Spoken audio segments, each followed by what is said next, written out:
কত MB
Hadis sebelum ada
Nabi Karim সাল্লাল্লাহু আলাইহি ওয়াসাল্লাম বলেছেন, এক মুসলমান অপর মুসলমানের উপর পাঁচটি হক রয়েছে। এক নম্বর হলো সালামের উত্তর দেওয়া। এক নম্বর হলো সালামের উত্তর দেওয়া। দুই নম্বর হলো ওই ব্যক্তি জানাজায় অংশগ্রহণ করা। তিন নম্বর ওই ব্যক্তি দাওয়াত দিলে ওই দাওয়াত কবুল করা। চার নম্বর নাসির উত্তর দেওয়া। এক মুসলমান অপর মুসলমানের উপর পাঁচটি হক রয়েছে এবং হলো এক নম্বর সালামের উত্তর দেওয়া। দুই নম্বর হলো এক মুসলমান অপর মুসলমানের উপর অর্থাৎ নাসির দিলে তার উত্তর দেওয়া, তার জানাজায় অংশগ্রহণ করা।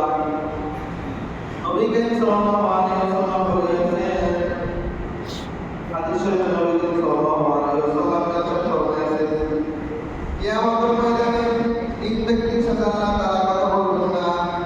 এক নম্বর হলো যে ব্যক্তি অহংকার করে। যে ব্যক্তি অহংকার করে আল্লাহ তাআলা কিয়ামতের ময়দানে তার সাথে কথা বলবেন না। দুই নম্বর যে ব্যক্তি উপকার করে খোটা দেয়, ওই ব্যক্তির সাথে আল্লাহ তাআলা কথা বলবেন না। তিন নম্বর হলো যে ধন সম্পদ নিয়ে লড়াই করে, তার সাথে আল্লাহ তাআলা কথা বলবেন না। নবী করিম সাল্লাল্লাহু আলাইহি ওয়াসাল্লাম বলেন, যে ব্যক্তি বড়দেরকে সম্মান করে না এবং ছোটদেরকে স্নেহ করে না, আলেমদেরকে মূল্যায়ন করে না, সে আমার উম্মত নয়। ইয়া আইয়ুহাল্লাযীনা আমানু ইযা নুদিয়া লিস-সালাতি মিন ইয়াউমিল জুমআহ ফাসআউ ইলা যিকরিল্লাহি ওয়া যারুল বাই'আ যালিকুম খায়রুন লাকুম ইন কুনতুম তা'লামুন। তোমার কি যখন আযান হয় তখন যদি একজন ফেরেশতা মসজিদের সামনে কাঁটা গরম নিয়ে দাঁড়িয়ে যায়, সর্বপ্রথম যখন কোনো বান্দা প্রবেশ করে ওই বান্দার আমল-নামায় মোট করে দেওয়ার সওয়াব দেখিয়ে দেয়। তারপরে যখন কোনো বান্দা প্রবেশ করে ওই বান্দার আমল-নামায় গরু কুরবানি দেওয়ার সওয়াব দেখিয়ে দেয়। তারপরে যখন কোনো বান্দা প্রবেশ করে ওই বান্দার আমল-নামায় ছাগল কুরবানি দেওয়ার সওয়াব দেখিয়ে দেয়। তারপরে কোনো বান্দা প্রবেশ করে ওই বান্দার আমল-নামায় মন্দির শব্দ করার সওয়াব দেখিয়ে দেয়। এইভাবে আস্তে আস্তে সব করতে থাকে। যখন আরেকটা শুরু হয়ে যায় তখন ফেরেশতারা কাঁটা বন্ধ করিয়া দেয়। তোমার দিনে কোনো বান্দা ভালোভাবে গোসল করে, সুগন্ধি ব্যবহার করে এবং পায়ে হেঁটে হেঁটে মসজিদে আসে, আসার পরে এমনভাবে নামাজ পড়ে কাব্বার সুমন করে, হাদিস শরীফের মধ্যে বলছে ওই বান্দার পিছন জুমা থেকে নিয়ে এই জুমা পর্যন্ত সকল গুনাহ আল্লাহ রাব্বুল আলামিন মাফ করিয়া দেবেন। নবী করিম সাল্লাল্লাহু আলাইহি ওয়াসাল্লাম একবার স্বপ্ন দেখলেন, ফেরেশতাদের নিয়ে সেখানে হযরত বেলাল রাদিয়াল্লাহু তাআলা এর উপরে বসে সালাত আওয়াজ শুনতে পাইলেন। সকালবেলা নবী করিম সাল্লাল্লাহু আলাইহি ওয়াসাল্লাম হযরত বেলাল রাদিয়াল্লাহু তাআলাকে বললেন, হে বেলাল, তোমার সেই সামর্থ্য কি? তার দৌলত দুনিয়ার এক তুমি জান্নাত আমার সঙ্গে সঙ্গে চলতেছিলে। বেলাল রাদিয়াল্লাহু তাআলা বলেন, ও নবী, আমার কোনো বিশেষ আমল নাই, তবে আমি একটি আমল করি, যখন আমার ওযু ছুটি যায় তখন আমি ওযু করিয়া লই এবং এই কয় টাকা তৌফিক হয় তাইলে ওযু নামাজ পড়িয়া লই। নবী করিম সাল্লাল্লাহু আলাইহি ওয়াসাল্লাম অভ্যাস ছিল তিনি ফজর নামাজের পরে সাহাবায়ে কেরাম রাদিয়াল্লাহু তাআলা দিকে বসতে আর জিজ্ঞাসা করতেন, তোমরা কেউ কোনো স্বপ্ন দেখিয়েছো কিনা? তখন কেউ যদি দেখিল তবে তারা না করিল। আর নবী করিম সাল্লাল্লাহু আলাইহি ওয়াসাল্লাম একবার নবী করিম সাল্লাল্লাহু আলাইহি ওয়াসাল্লাম বলেন, আমি আজকে থেকে স্বপ্ন দেখিয়েছি। দুইজন লোক আজকে আমাকে স্বপ্ন করিয়া লইয়া গেল। ইহাতে তিনি দীর্ঘ স্বপ্নের বর্ণনা করিলেন। অপর বলিলেন, আমাকে দুইজন লোক স্বপ্ন করিয়া লইয়া গেল, এমন পবিত্র স্থান হয়ে গেল। নিয়ে যাওয়ার পর এক ব্যক্তিকে দেখতেছে তার গান এখান থেকে এখান পর্যন্ত কাটতেছে, আবার এখান থেকে এখান পর্যন্ত কাটতেছে। যখন এই পাশ কাটে এখানে ভালো হয়ে যায়, আবার এই পাশ কাটে এখানে ভালো হয়ে যায়। নবী করিম সাল্লাল্লাহু আলাইহি ওয়াসাল্লাম আপন সম্পর্কে জানতে চাইলেন এই ব্যক্তিকে। তখন তারা বললেন, সামনে চলেন। তারপরে আরেকজন ব্যক্তি শুয়েছিলেন, ওনার মাথায় পাথর দ্বারা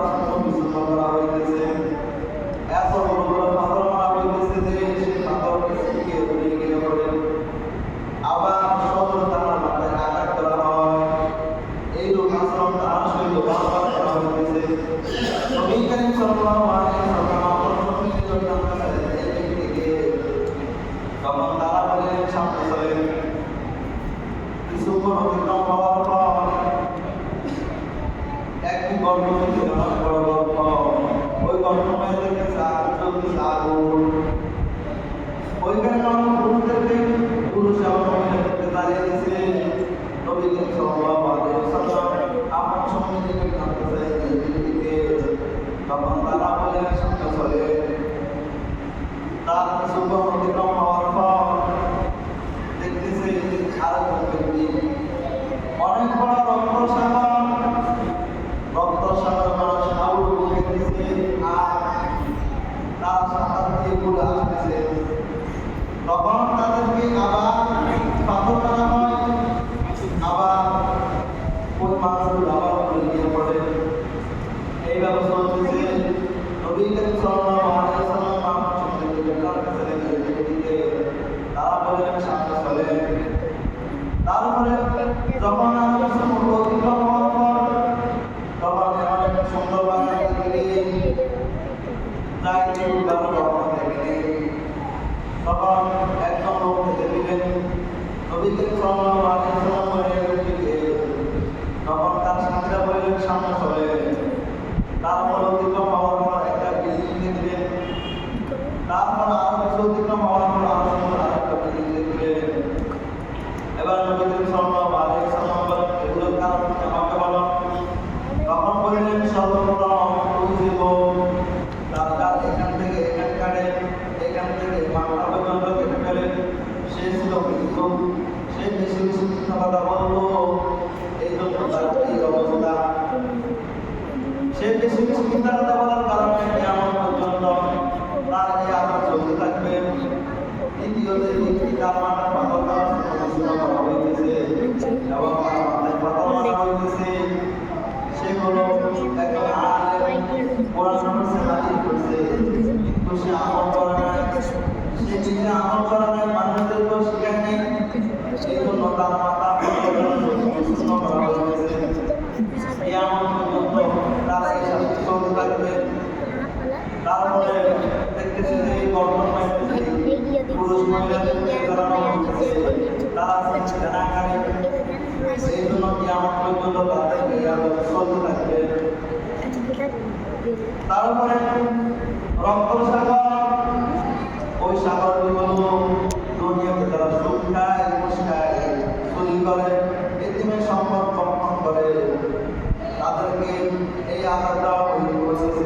কিয়ামত পর্যন্ত এই আযাব চলতে থাকবে। তারপরে একজন লোককে দেখলেন বুড়া মানুষ, উনি হলেন ইব্রাহিম আলাইহিস সালাম।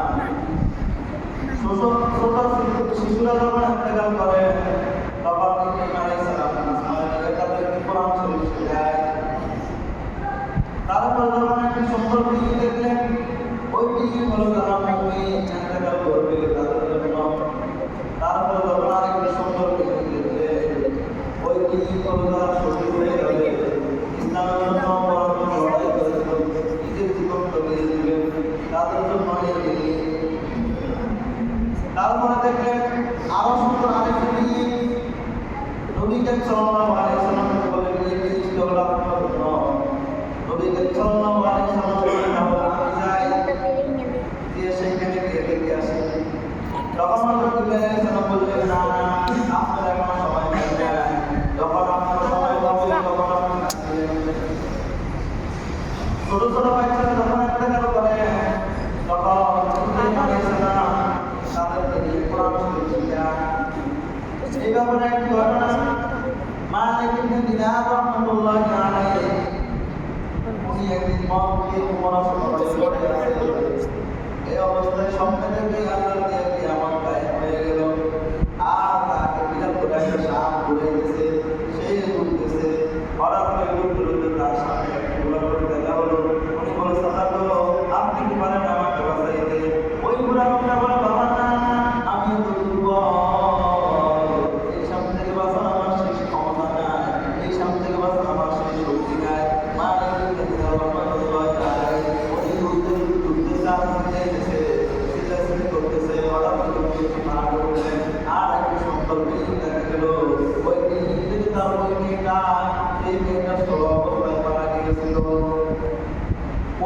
মেয়েটা আসি বাবার করে উঠে গেল। যখন তার বাবার করে উঠে গেল, স্বামী আর বলতেছে না, স্বামী দাঁড়ায় রইলেন। এটার আমাদের স্বামী হলো ওই বান্দার জীবনের পথ আমল, আর পুরো মুখটা হলো ওই বান্দার জীবনের একটা আমল। তার এক আমল অত্যন্ত দুর্বল, অত্যন্ত কম, আর তার পথ আমল অত্যন্ত সফল। সফল হয়ে তাকে সামনে ধরে দিতেছে। তখন মেয়েটা যখন তার উপরে উঠে গেল, আর ওই স্বামীকে আর বলে দিতেছে না, স্বামী দাঁড়ায় রইল। মেয়েটা বাবার কোলে উঠে বলে, বাবা আপনার এই অবস্থা কেন? এখন কি মন শান্তি পারেন নাই? এখন কি সুখ শান্তি পারেন নাই? এখন কি ঘুষ শান্তি পারেন নাই? এ বাবা আপনার কি পাগলামি করবা? এখন কি নামাজ পড়তে মনে হয় না? এখন কি মসজিদে আসতে মনে হয় না? বাবা ডাক দিয়ে বলে, মাগো আমি তো তোমাকে বলে শিখাই না, তুমি তো ছোট অবস্থায় মারা গিয়েছিলে, তুমি এগুলো করতে শিখলা। মেয়েটা ডাক দিয়ে বলে, বাবা ওই যে বালাখানা, ওই যে বিল্ডিং, এখানে আমাদেরকে প্রতিদিন ইবনে মালিক কোরআন শরীফ শিখায়। এই কথা বলার পরে মালিক ইবনে দিনার রাহমাতুল্লাহ আলাইহি ওনার মুখ ভেঙে গেল। ওনার মুখ ভেঙে গেল। ভেঙে যাওয়ার পর মালিক ইবনে দিনার রাহমাতুল্লাহ আলাইহি মদত বদল ছেড়ে দিয়ে তাড়াতাড়ি গোসল করে মসজিদে এমন ভাবে তওবা করলেন, ওই লোক শেষ পর্যন্ত আল্লাহ ওলি হয়ে গেল। توبوا إلى الله توبة نصوحا عسى ربكم أن يكفر عنكم سيئاتكم ويدخلكم جنات تجري من تحتها الأنهار।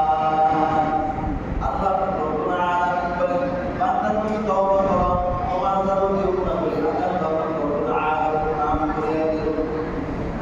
পয়গম্বর বলেন, পয়গম্বরের কোনো গুনাহ নাই। তারপর আমি পয়গম্বর ভিডিওতে এই কিতাবে সরল তওবা করি। পয়গম্বর কোনো গুনাহ নাই, পয়গম্বর ইসলাম। তো কেন আমি তওবা করলেন? হাদিস সরল তওবা করার মতো এক নাম্বার পয়গম্বর গুনাহ নাই, সেই গুনাহকে করার জন্য। দুই নাম্বার উম্মতের বেশি দেওয়ার জন্য। এরা উম্মতের দল, পয়গম্বর গুনাহ নাই। তারপর পয়গম্বর বান্দা তোমার আমার গুনাহগুলো শেষ নাই, আমি তওবা করি না। মুসা আলাইহিস সালাম জানায় একবার কিছু লোকের বৃষ্টি হইতেছে না। মুসা আলাইহিস সালাম সকল মানুষকে এক জায়গায় জমা করে আর আল্লাহ তাআলা সমান দোয়া করতেছে। মুসা আলাইহিস সালাম ছিলেন কালিমুল্লাহ, দূর পাহাড়ে গিয়ে আল্লাহ তাআলার সাথে কথা বলতেন। মুসা আলাইহিস সালাম বলেন, আল্লাহ আমাদেরকে বৃষ্টি দিতেছেন না কেন? আল্লাহ তাআলা বলেন, মুসা তোমার এই দেশে এমন একটা গুনাহগার আছে, ওই গুনাহগারটা আমরা পর্যন্ত আমি বৃষ্টি দিব না। মুসা আলাইহিস সালাম ঘোষণা করে দিলেন, কে আসল গুনাহগার, জলদি মধ্যস্থ থেকে উঠে যাও। ওই গুনাহগার 40 বছর পর্যন্ত আল্লাহ তাআলা নাফরমানি করে গুনাহ করে। গুনাহগার মনে মনে হতভম্ব হয়ে গেলেন, কম্পন সৃষ্টি হয়ে গেল। আমার কারণে মানুষের কত কষ্ট, আমার মানুষ সম্মান করে, আমার গুনার খবর মানুষ জানে না। এখন যদি আমি পরিস্থিতি উঠে যাই, তাহলে আমার কি অবস্থা হবে? এইবার ওই গুনাহগার এমনভাবে তওবা করলেন, সঙ্গে সঙ্গে বৃষ্টি চলে আসলো।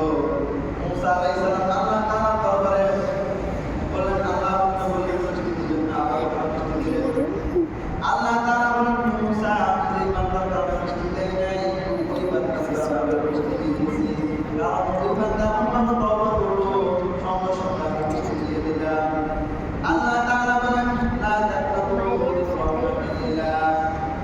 বান্দা তুমি আমার রহমত থেকে নিরাশ হয়ে গেলে বান্দা, বান্দা তুমি আমার রহমত থেকে নিরাশ হয়ে না। বান্দা যখন আমার রহমত না পাওয়ার জন্য এক বিপদ অতিক্রম হয়, আমার রহমত নামে তার জন্য এক অগ্রসর হয়।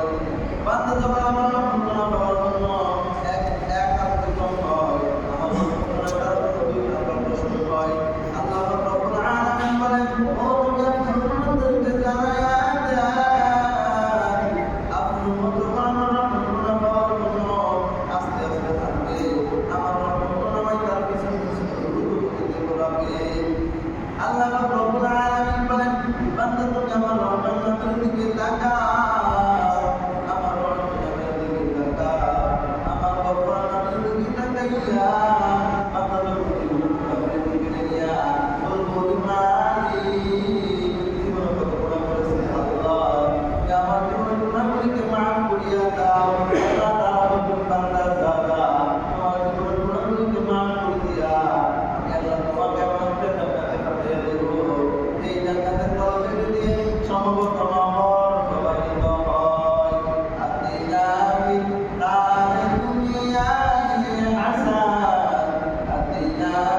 শরীর থেকে সাথে শরীর দিতে হবে আল্লাহ